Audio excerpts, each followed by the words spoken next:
Hello everyone, my name is Gillian Assi and in this video I will talk about how my game evolved during the development up until its current state. In the beginning of the development, I still used a sandbox level to test my main mechanic, which was calling and assigning followers to specific locations or to follow objects like my character, the spirit. For ease of use, I highlighted the interactables that I was able to select. This was of course all possible with multiple characters, however it clearly had some minor bugs.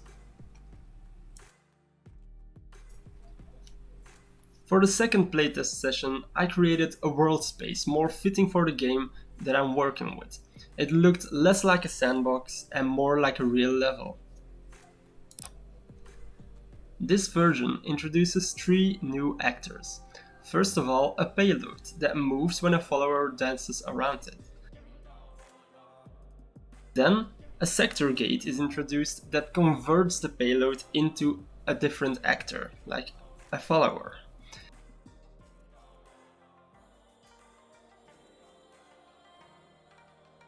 Finally, spikes are introduced. A follower can jump into the spikes and will get teleported back to a specific spot.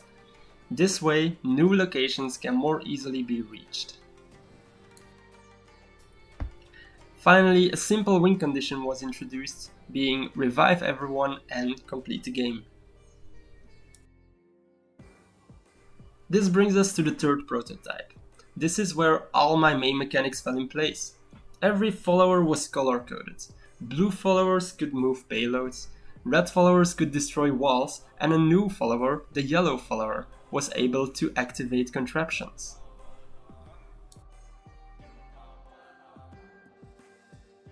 The following prototypes were not tested by other students, but mainly by friends and family.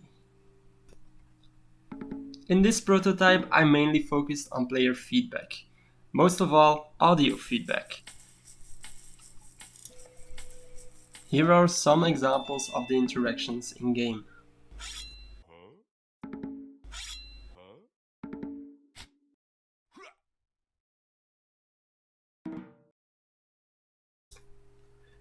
Something very important about this prototype is the visualization of the sacrifice of a follower with its audio feedback.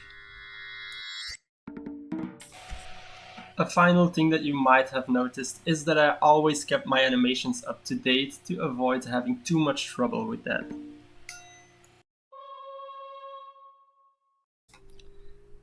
In this fragment, you can also see a new feature. The player is capable of modifying the selection bubble. If the player wants to specifically select a yellow follower, the player can switch the color of the bubble to yellow. From that moment on, only yellow followers will listen to the player's commands. That, together with being able to modify the size of the bubble, gives the player a new layer of control. Because both mechanics and the player feedback are now in place, prototype number 5 focuses more on the learning curve of a player.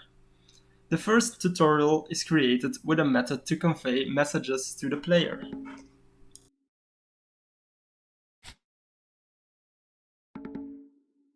With the tutorial sectors included, a total of 8 sectors are introduced. All of them are still a bit unfinished, but they all have their own characteristics. The final sector that you can reach is Sector 7, which is the ritual room, in which you can finish the game. When you finish the game, an end screen is shown, showcasing how many followers you've saved and how many followers you've sacrificed, together with a timer. Finally, I've implemented a hidden sector, Sector 999, for all the players who wish to fully complete the game.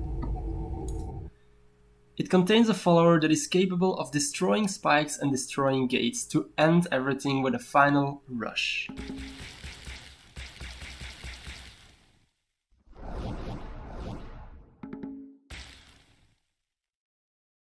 This brings us finally to the last prototype, which focuses on some finishing touches, some quality of life improvements, adding music and some minor bug fixes. Enjoy this last showcase.